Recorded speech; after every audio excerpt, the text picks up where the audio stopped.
death, biblically speaking here, means separation. Now here's where we have to have our terms defined properly. It means separation. And I wrote an article on this in the footnote. You can see my article, Life, Death, and Eternity, for a fuller explanation. But death means separation. Often we think of it the way that humanists have set it forth as cessation of life. But that's not what the Bible means by death. Death does not mean cessation of life.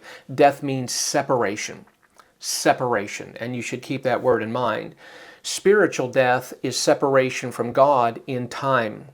Spiritual death is separation from God in time. Physical death is the separation of the soul from the body. It is the separation of the soul from the body.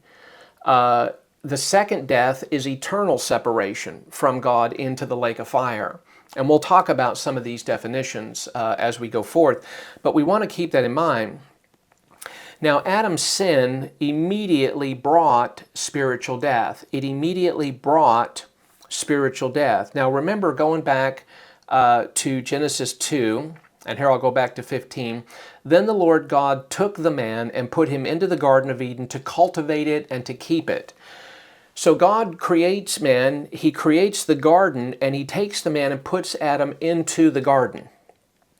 And he gives Adam responsibility. He gives him the responsibility to cultivate it and to keep it.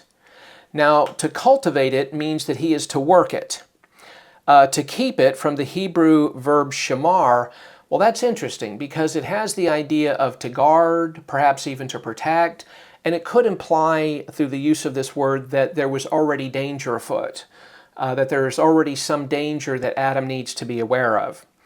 But nonetheless, it says here that the Lord God commanded the man, saying, from any tree of the garden you may eat freely, but from the tree of the knowledge of good and evil you shall not eat, for in the day that you eat from it, you will surely die. Now, in Genesis 3, verses 1 through 7, when Adam and Eve ate the forbidden fruit, a death occurred at that moment. A death occurred at that moment. For in the day, that's specific, that's definite. In the day that you eat from it, you will surely die. That also is very emphatic. Very emphatic. You will surely die. And a death occurred, not a physical death, but a spiritual death. A spiritual death, which again is separation from God in time. Separation from God in time.